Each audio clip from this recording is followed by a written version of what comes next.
rejoindre pour la dernière partie d'INSEM qui sera consacrée à une initiative, ça s'appelle Start-up à l'école. Alors entendez littéralement jeune pousse, c'est à elle que ça s'adresse. En bref, rapprocher scolaires, enseignants et chefs d'entreprise autour d'un même projet pédagogique pour découvrir l'univers entrepreneurial et celui des start-up et qui sait peut-être susciter des vocations. Eh bien, c'est un dispositif national qui a trouvé écho ici en Corse. Comment s'est-il mis en place? Réponse avec nos invités, Marilyn Antonet et Vanessa Santogne, accompagnées de l'équipe pédagogique du lycée Fesch dans le public. Si vous avez envie de réagir, de leur poser des questions, vous nous appelez au numéro de téléphone qui s'affiche ou vous nous écrivez sur Facebook, vous veillez. Tout à fait, le poste est là. Oh, il est au taquet, Mathéo. Toujours alors. Alors tout de suite, on y va. Bienvenue à toutes. Merci d'être avec nous. Alors, à côté de moi, Marilyn Antonet, vous êtes chargée d'affaires chez Initia.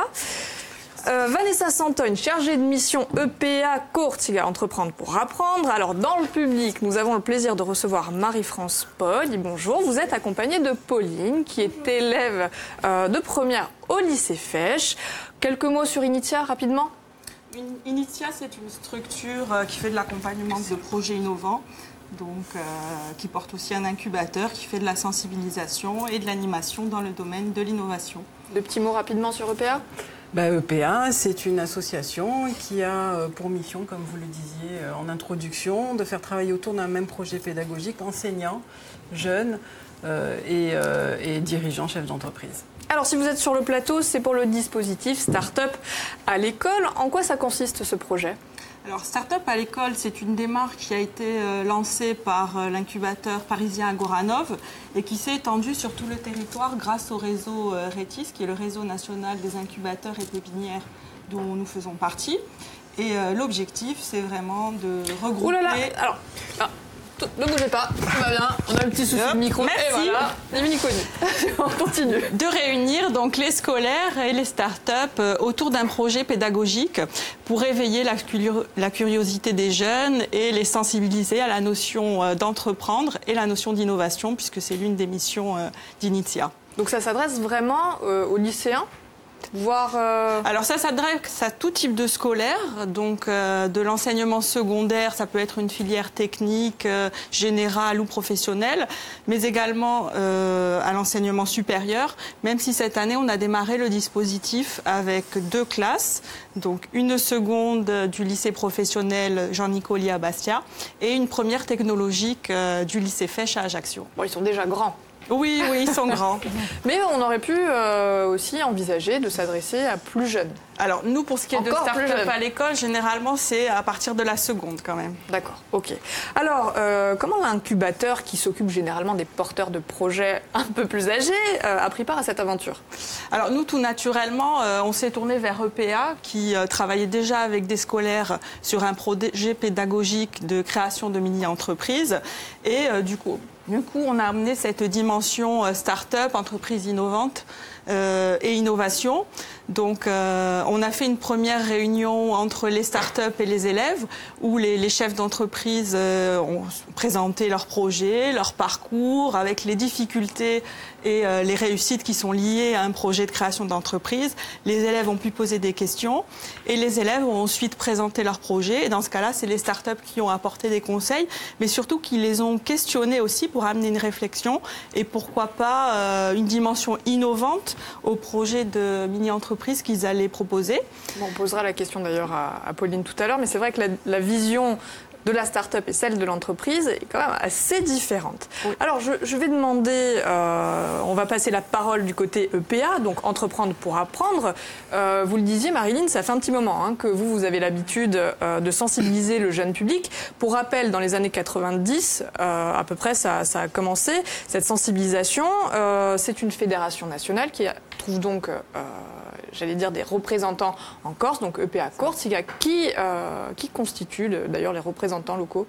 En fait, le EPA Corsica, c'est vraiment l'endroit où échangent les chefs d'entreprise et le monde de l'éducation, donc l'éducation nationale, mais aussi toutes les structures d'insertion. Et l'idée, c'est vraiment de toucher les jeunes le plus tôt possible. Donc nous, on commence un peu plus tôt chez les collégiens, donc de 13 à 25 ans, leur faire expérimenter l'entreprise et les démarches entrepreneuriales. Alors très concrètement, vous avez mis en place le championnat des mini-entreprises. De quoi s'agit-il? Alors, de quoi il s'agit? Donc, c'est demain, à Portique. Vous êtes invités à venir, c'est ouvert au public à partir de 13h au centre culturel. Si je ne m'abuse, il y aura un représentant de la chaîne. Ouais, je crois qu'on va se revoir. Demain, on peut passer la journée ensemble. Ouais. Et en fait, si vous venez demain, vous allez voir 14 équipes, donc des collégiens, des lycéens et des post-bac qui viennent présenter le travail d'un an.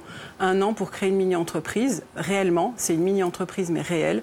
Donc, ils sont partis d'une page blanche et demain, ils vont vous expliquer comment ils ont fabriqué, vendu, trouvé des clients, trouvé de l'argent, commercialisé, comment ils se sont fait connaître. Et ils seront tous là demain, venus de toute la Corse en même temps, sur le même lieu, pour se challenger. Et il y en a 3 d'entre eux qui partiront à Paris représenter la Corse au championnat national des mini-entreprises. Ah bah justement, on va passer la main à l'une de ces représentantes corse. Je vous le disais, sur le plateau, on a un mini porteur de projet. C'est donc Pauline, qui a quand même été accompagnée par Marie-France. Quel est le projet que vous avez monté?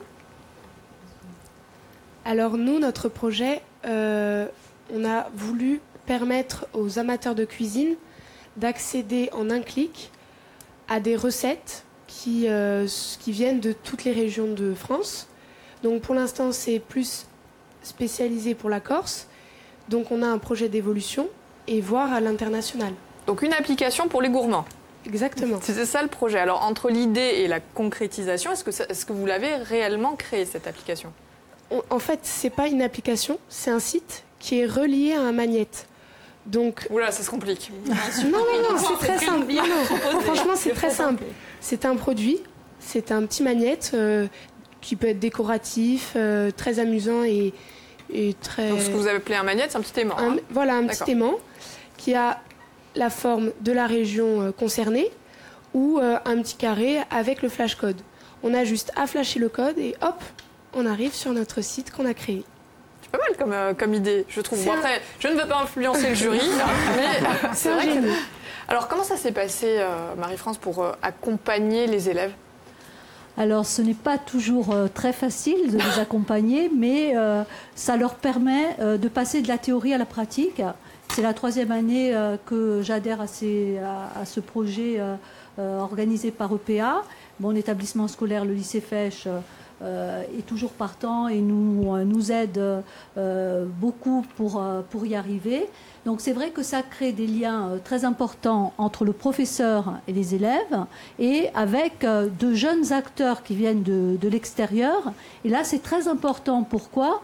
Parce qu'ils ont un aperçu de ce qui peut se passer à l'extérieur, mais ce sont des jeunes, des personnes qui ont peut-être 5 ou 6 ans de plus, et ils acceptent facilement les remarques qui peuvent être faites. Et c'est vrai que je remercie tous les start-upers qui sont venus, qui les ont aidés, qui les ont conseillés, qui parfois leur disaient de manière claire, ça ne va pas, il faudrait peut-être changer, et qui nous ont aidés. Et pour le professeur que je suis, il y a un élément très important, c'est que bien sûr un professeur il est toujours au contact de ses élèves, mais là il est au contact de jeunes qui ont déjà fait un petit peu leur propre expérience, et on a un retour de ce que l'on peut enseigner et divulguer auprès de tous ces jeunes. Et c'est passionnant de travailler avec les jeunes. De cette façon-là. Et ce sont des filières générales, en plus.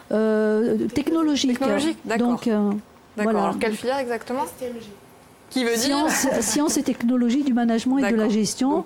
Donc, sont déjà orientés, on a déjà quand même la tendance professionnelle. Quelles sont les difficultés que vous avez rencontrées dans vos projets, enfin dans votre projet? Je pense que les plus grosses difficultés, c'est tout ce qui est partie technique et tout ce qui est partie démarchage. Démarchage, c'était ça le plus compliqué, pourquoi?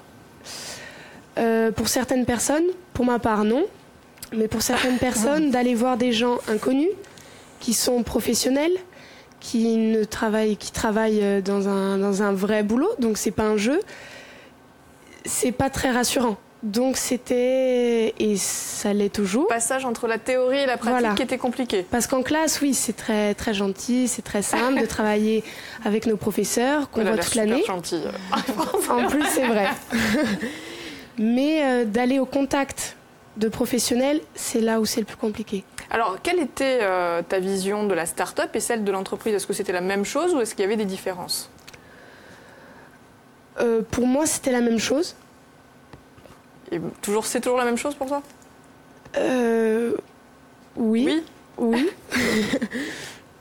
Non, on voit que les jeunes sont très start-up, plus qu'entreprise traditionnelle. Elle a raison? Oui, mais Pauline a déjà travaillé l'été et c'est vrai qu'elle est assez mature à ce niveau-là. Elle a déjà pris pas mal de contacts avec des professionnels. Mais c'est vrai que les jeunes ont une vision beaucoup plus positive de ce qu'est le monde de l'entreprise. Les jeunes ont moins peur d'entreprendre aujourd'hui, vous pensez? Non, peut-être pas. Non, ils ont peut-être toujours peur. Mais l'avantage qu'ont ces élèves en STMG, c'est qu'ils ont des disciplines telles que le management, l'économie, le droit, les ressources humaines à leur programme et ça leur permet franchement de passer de la théorie à la pratique. Et quand ils voient des jeunes qui réussissent, parce que, comme le disait Marilyn tout à l'heure, nous avons eu la chance d'être conviés à une réunion au Crédit Agricole avec des start-upers, des entrepreneurs qui ont présenté leurs projets et qui ont surtout parlé de leur parcours. Ça les fait rêver. On va peut-être susciter une vocation sur le plateau. À moi, ça c'est sûr. Moi, j'adore tout ce qui est entreprise, organisation, communication avec les autres. Donc ça, c'est sûr que pour moi, oui. Donc après, je pense... C'est fait, vous avez gagné. Mais d'ici là, il y a le championnat. Alors, le championnat, forcément, entre l'envie de Pauline, mais le jury, comment ça va se passer? Il y a combien de participants en tout? Demain, il y a 14 équipes. Donc, il y a 3 catégories. Chacun un concours dans sa catégorie. Collège, lycée et post-bac. Et en fait, ils vont présenter devant des jurys de professionnels et de l'éducation nationale, ils vont présenter leur projet. Et ce qui est important, c'est tout ce que vous venez d'entendre là, en fait. C'est pas le produit. C'est bien s'ils ont fait un produit. J'aime beaucoup. Moi, ma voix ne compte pas, mais je c'est exactement ce qu'on a envie d'entendre, pas dans les propos, mais dans la manière de le dire et la manière de dire comment on a vécu l'année, avec les difficultés, les réussites, les fiertés. C'est ça, en fait, qui va intéresser le jury demain. Et voir qu'il y a eu un esprit d'équipe et ne pas faire croire qu'on a été plus fort que les start-up et qu'en 9 mois, on a créé une entreprise sans difficulté et qui fonctionne. Ça n'existe pas. Voilà. C'est un peu la culture de la start-up. Plus la culture de l'échec, les difficultés qu'on va rencontrer, ça devient finalement une expérience, quelque chose qu'on aura appris. C'est pas une fatalité. Tout à fait. C'était important. C'est pour ça de faire partager l'expérience des start-up et surtout leurs échecs. Ça permet aussi de s'enrichir de ces échecs et de pivoter, de réorienter son projet, et d'avoir de nouvelles idées innovantes sur le projet. Suite à cette réflexion. D'en faire plein d'autres. Et d'en faire plein d'autres. Voilà. Ça, c'est une leçon. En tout cas, on vous souhaite bonne chance à vous et à tous les participants. On vous remercie d'être venus en plateau nous parler donc, de ce dispositif. Alors, demain, à votre place, on va parler de toute autre chose. On va parler santé.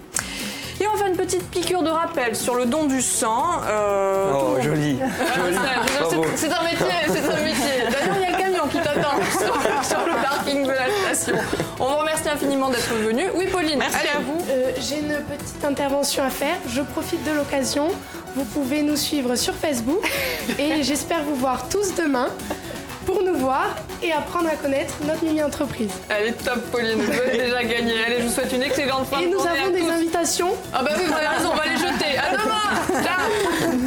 Merci. Merci.